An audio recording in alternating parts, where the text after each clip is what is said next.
This is a first for me, guys, okay? So, bear with me here. This video was originally just going to be a normal episode of Geography is Everything on the Red Line. Granted, there's not, like, a tremendous amount of things to talk about the Red Line, because there's not a lot of cities or towns on it. The only thing that does exist is Marijois that we know of, in the Red Port, I guess. Other than that, it's just like a giant mountain that just stretches along the One Piece world. So, I thought, okay, it's not that much to talk about, but I could dedicate an episode to it. It is a notable landmark in the world. But as I was doing my research for it, I flashed back to when I first coined that term, geography is everything. Do you remember when I first said it? It was when I was talking about the world government, and I was talking about how the world government takes full advantage of the geography in the One Piece world to rule over the One Piece world. They set up their base of operations, Marijois, where all the Tenryubito live, on the top of this natural mountain that effectively slices the world in half to restrict travel. I'm sitting there and I'm thinking, wow, yeah, the world government really takes full advantage of it.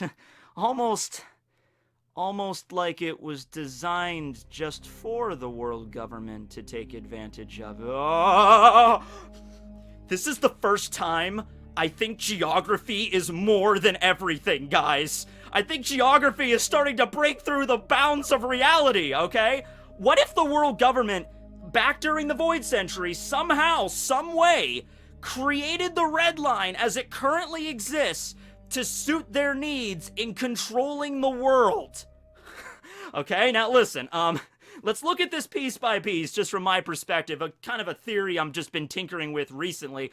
I'm probably not the first person to come up with this idea. You consider One Piece, how long it's been around. There's probably been at least a few other people that have thought of this. I do remember that Joy Boy made a video, I think it was last year, talking about how the Red Line serves as like a natural dam in the One Piece world. A dam that contains all the water in the first half of the Grand Line, and the water levels are consistently rising, and that's why Water 7 is like sinking under the ocean, and also that explains the giant hole under Eni's lobby, like it was put there as like a drain plug. And so he was talking about that, like working as a dam, but I'm gonna think like, wait, let's talk about it this way. Let's look at it from like a political perspective, like how it would work in the world government's favor to have the Red Line, the way it exists, slicing the world in half, and then how would that increase their control over the entire planet? So my first point about the Red Line is just how out of place it is compared to the rest of the One Piece world, okay? And I know this is something that you might just accept after a while, like, oh, that's just how Oda designed his planet. But no, seriously, I want you to look at this. One Piece is a world that is mostly covered in water, and there are just islands dotted all over the place. And I know some of these islands can get really big, but never like continent size. You never run into an island that's like the size of like Australia or Africa or anything like that. And I know there's other land masses as well, like there's islands on the seafloor that might count, and then there's the sky islands, but by and large we're talking about a world that is mostly covered in water, just dotted with islands. Except for the Red Line. It is the only continent, it's a supercontinent really, because it stretches the entire length of the place. Only continent on the entire game show is the Red Line, okay? So you could look at it like, well, maybe that's because all of the islands in the One Piece world split off from the Red Line originally. Okay, that's one way you could look at it, or another way you could look at it, glass half full, glass half empty kind of deal, is that the Red Line is out of place because it's not natural. It's not supposed to exist. The One Piece world in its natural state is just supposed to be one giant super ocean with islands dotted all over the place. That's how it's originally supposed to be. And the Red Line, second point, is it looks different from every other island we've seen. Now granted, there's a lot of islands in the One Piece world that have weird weather phenomena, they have weird structures and all that stuff like that, but the Red Line kind of takes the taco when it comes to being like the odd man out, okay? We've never had the Straw Hats come across an island that's like made of the same red rock that the Red Line is. We've never come across an island that's like this huge mountain out of nowhere. Now there have been islands like Drum Island that have like the Drum Rockies, these giant mountains that stretch 5,000 meters up. We've seen things like that, but never quite the same thing as the Red Line.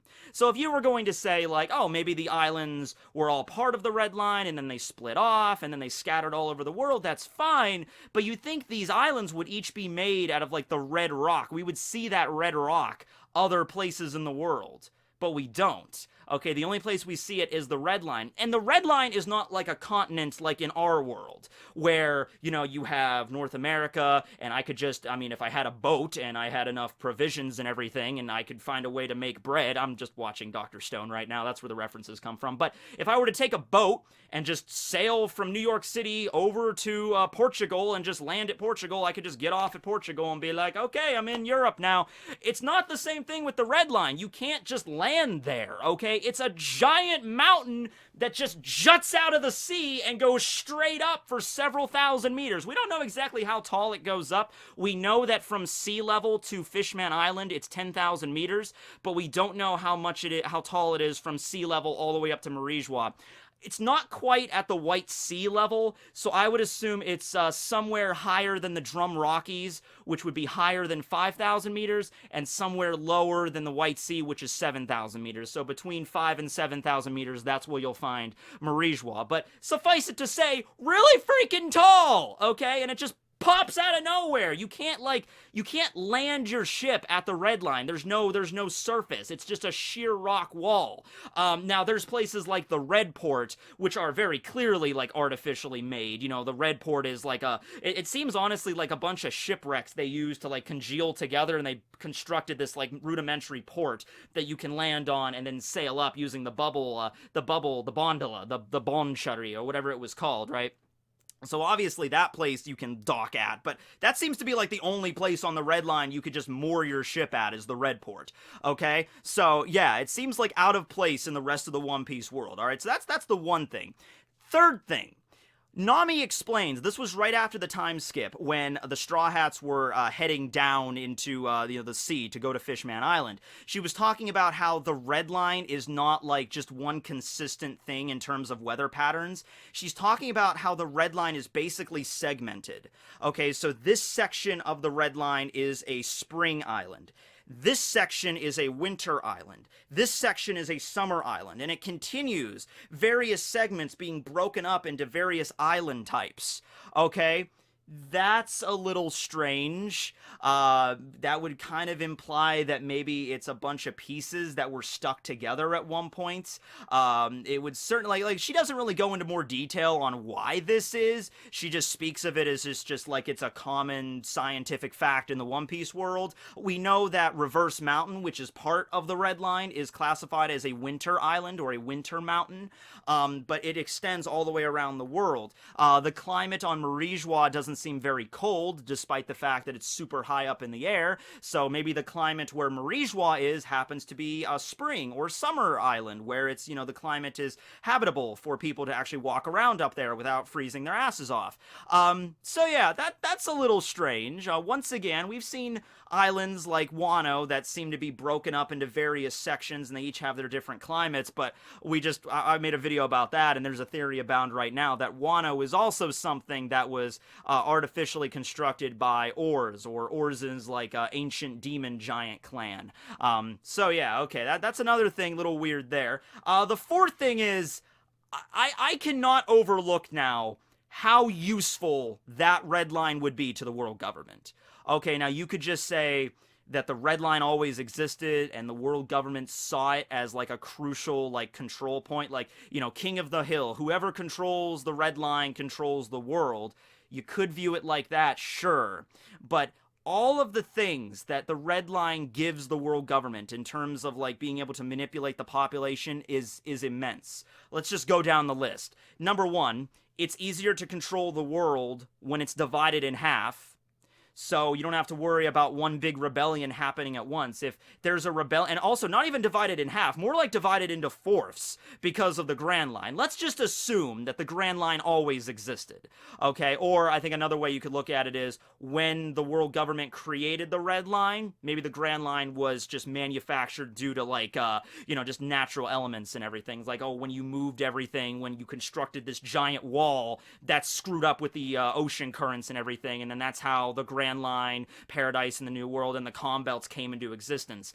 If that's the case, then that would be really advantageous, splitting the world into 4 sections where, hey, there's this big uprising going on in the West Blue. you don't have to worry about it spreading to the entire world because the West Blue, just like all the other seas, are sort of isolated. Now, it is possible to travel from one sea to the other. We've seen that before, okay, with the Germa's technology. If you're a Marine, you can get on a Marine vessel and you can sail over. What I'm talking about is some sort of mass migration. What happens if all the people of the West Blue want to transplant themselves into another sea? That would be extremely hard to do. That would be a massive undertaking. Or, let's say the people of the West Blue, all rally together, join forces. Every island in the West Blue joins forces to take on the world government. It would be rather hard to rally forces in other seas because of their isolation. So, all the world government would see is like, oh, all of West Blue has gathered together to fight against us. Well, it's just 1/4 of the world. We can handle that. Okay, if it's all of the world coming together at once, ready to take them down, that would be a threat. But the way everything's set up, they don't need to worry about that, okay? So, very advantageous just from a kind of like a divide and conquer sort of strategy. We're on top of the giant mountain. We can look down over the world, and the world is divided in such a way we don't have to worry about, like, if there's an infection, if there's a disease of rebellion in one part of the sea, it doesn't necessarily spread to all the seas because of all these natural borders and everything. So that's one advantage. Other advantage, this would be the 5th point, is just the defenses that Marigeois has. If the world government was like, let's create the Red Line, this giant mountain, and then put our headquarters, Marigeois, where all the Tenryubito and World Nobles and Eam and the Gorosei are going to live, and build our giant castle, let's build it then on top of this giant thing, basically like a castle wall, as a rampart or something. Just like, okay, we built this giant wall, have fun invading us now, unless you have an entire army made out of Fisher Tiger clones, which, One Piece, the Clone Wars, that would be cool. Unless you have that, it's not going to be easy. Once again, going back to my example, let's say all of the West Blue gets together and they decide we're going to overthrow the world government. We have an army of 2 million soldiers! Let us charge to Marigeois and... Ah, crap! We forgot about the giant wall! Alright, well, we already came this far, so, take out your grappling hooks, men. The crazy thing is, if they were to attempt to do that, because this is something that actually has been attempted before, look up, it's the Gothic Line. It's a little thing during World War II where there was a group of soldiers that actually scaled a mountain to get to the top and then take the Germans by surprise. George Takei tells a great story about it. He does a TED Talks on it. It's a great story. So I would just go watch that. Go watch the George Takei Gothic Line story he does on TED Talks. But anyway, if they were to attempt to do that, let's just screw it. Let's say there are 2 million soldiers. 2 million soldiers ready to go. Take out your grappling hooks and start to scale the Red Line. We know it is technically possible because Fisher Tiger did it. So sure, let's go with that. There might even be a few soldiers that are like superhuman or are strong, they know hockey, or they have devil fruits, and they might actually be able to reach the top. But the vast majority would have fallen to their deaths by that point. You might be lucky if you have a few hundred, or maybe 1,000 or so by the time you reach Marigeois. But it's not going to help at that point. You don't have a large enough army to do it, So that just serves as a natural defensive thing, right? Or another way of looking at this is, okay, let's say the Red Line is a naturally occurring thing, and the world government just looked at that and they said, that's the perfect place for us to build our castle. How exactly did they build that castle? It's not just a regular castle. Pangea Castle is not just an ordinary, like, oh, hello there, Lord. No, that thing is literally the size of a mountain in and of itself. If you compare Marigeois, Pangea Castle, to the rest of the city, it's monstrous, it's Herculean, it's gargantuan, it's massive. I can't think of enough descriptive adjectives for it, alright? So, I mean, like, in a world of One Piece where, flying machines don't really exist or aren't really common, how would you get to the top there and construct Marijois to be what it is today. It would make more sense that you figured out a way to, I mean, then again, how would it make sense to build an entire mountain? So understandable there. But I think it makes more sense that they would want to build their castle on this giant wall, and so they built that giant wall with that purpose, okay? Now, as for my next points, I'm going to be basically taking just references from what we've seen in the story as kind of like hints for what to come. So they're not exactly the same as the other ones, but look at it this way. If the world government created the Red Line to serve as their protection and their, way of dividing the world, then it would stand to reason that the world government's enemies would want to destroy said mountain. Okay, they would want to get rid of it so the world could maybe return to its natural state and it could take the world government down a peg. Also, just symbolically, the world government, the shining city on the hill, standing above all, like, we are better than all the peons below. Just from a symbolic standpoint, that works beautifully. But, let's look at all the different, examples of this, where you have Laboon trying to burst through the Red Line, trying to get back to his family, sure, but maybe that might also be symbolism, or foreshadowing something later on in the story, like the Red Line is like the natural enemy. Not just Laboon, but also all of the island whales that the crew saw upon arriving in the New World. Remember, they were heading up from Fishman Island, and Brooke sees all of the island whales, and they start playing the song, and the island whales help them get to the top of the New World. All of those ones had scars on their heads as well.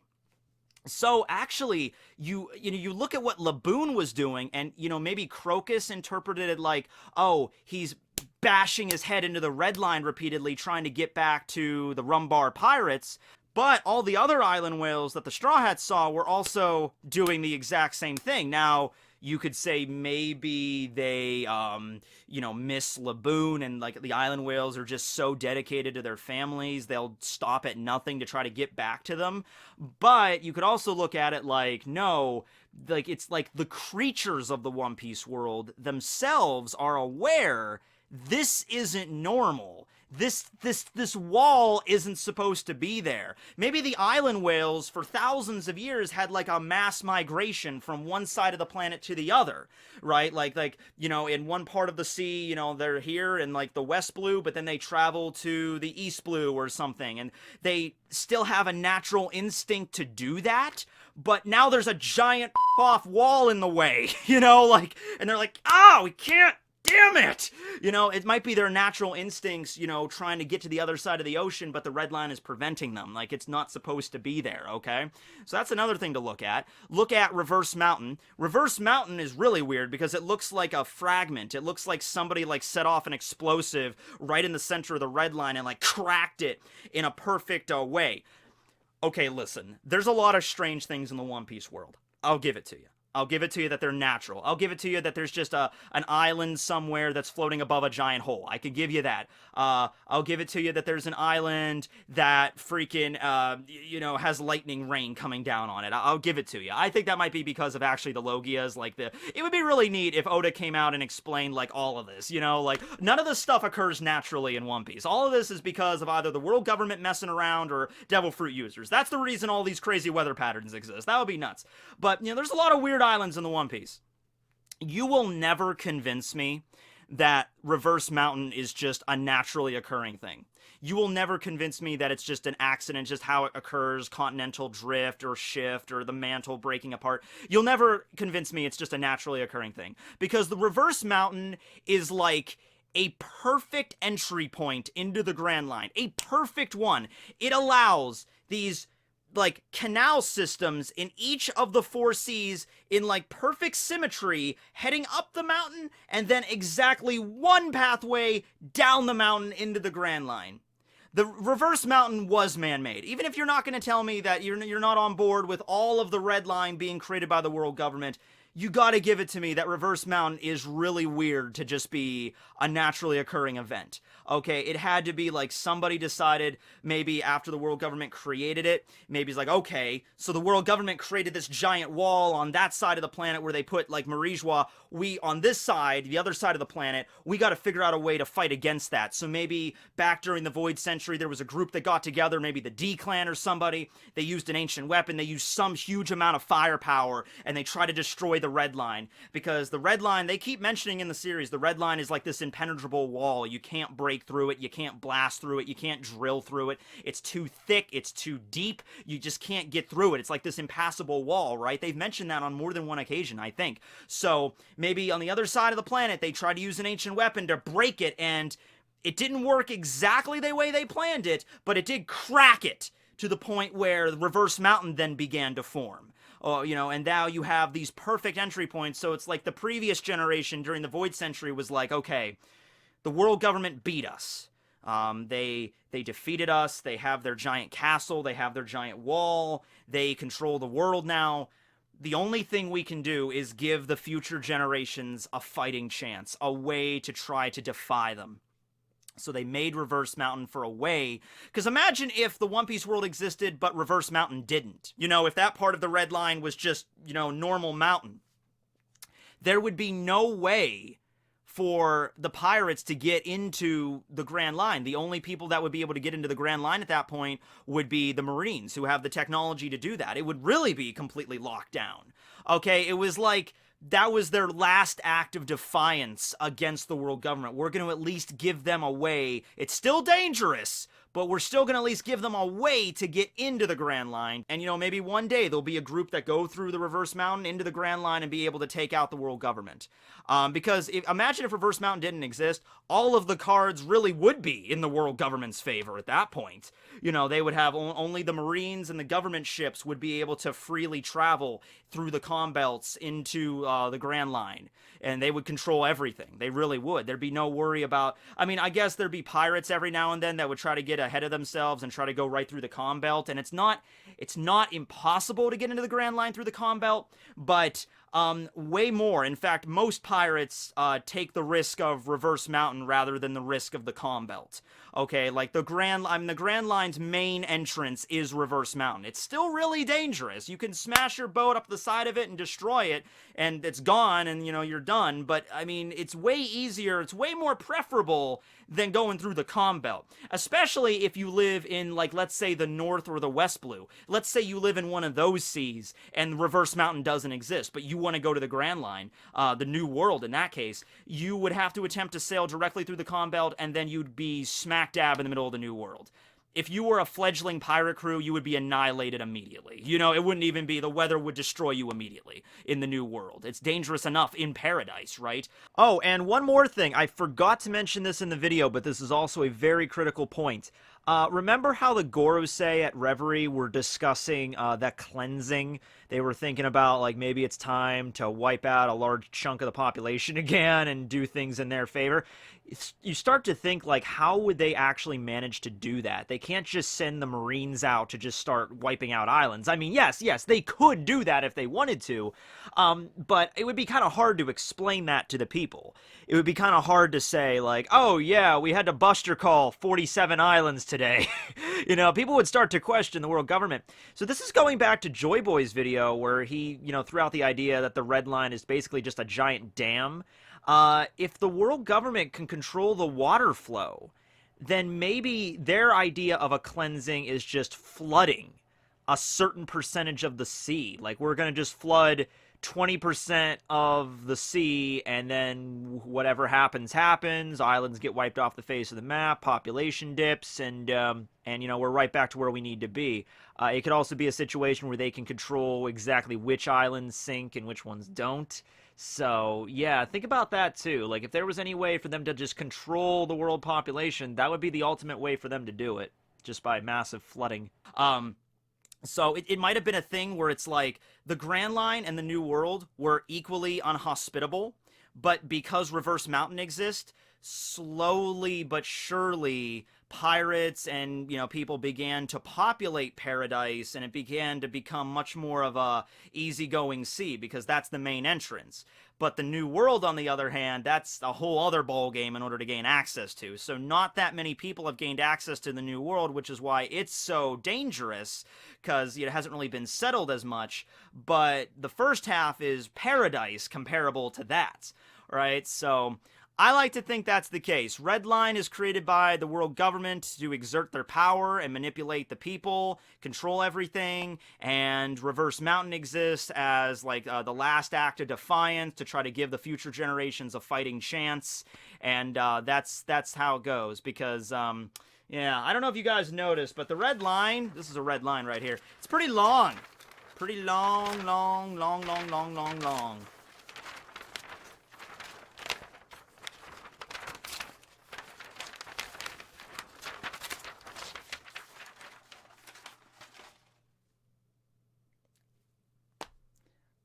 I was going to use that for a reference at one point, but I never got around to doing it, but I made it, so I didn't want to end off the video without showing it to you.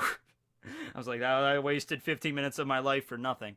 But yeah, let me know what you think about this. Like I said, I'm probably not the first person to come up with this idea. I was literally just going to do the red line video today, and I came up with this last minute, and I was like just giving me like an hour or two to doodle with the idea, and I'm thinking, I really like this. So, you know, thanks for watching, everybody. Let me know what you feel about this in the comments below. I might do a follow-up on this, if I take a little bit more time to think about this. Maybe I was thinking about how Fishman Island fits into all of this as well. I came up with the idea that maybe Fishman Island originally did exist on the surface. Like 1,000 years ago, Fishman Island was like Atlantis. It was paradise. And, you know, then the world government took over and they, you know, forcibly sunk Fishman Island beneath the sea, kind of like how Atlantis was supposedly sucked up by the ocean, and then they built the red line on top of that with this hole. Maybe the fishmen, like the ancient, you know, ancestors of the fishmen and mermen, maybe had some ability. Maybe they managed to, you know, at least keep that one hole at the bottom there safe for the island as the last bastion of freedom. And maybe that's why so many fishermen and merfolk, you know, yearn to see the sun. It's not just something they would like to see. It's something that's like they did have at one point. Maybe back in their lore, in their history, at one point, Fishman Island did exist above the sea, and they were basking in the sun, and they were living in peace with the humans. But now they're forced under the ocean, and they just want that, they want to go back to the way it was, and they want to see the sky again. They want to see the sun again, because they used to have it. That's another way I looked at it. So let me know what you guys think about this below. But yeah, this will be Tekking101 signing out. Later, everybody.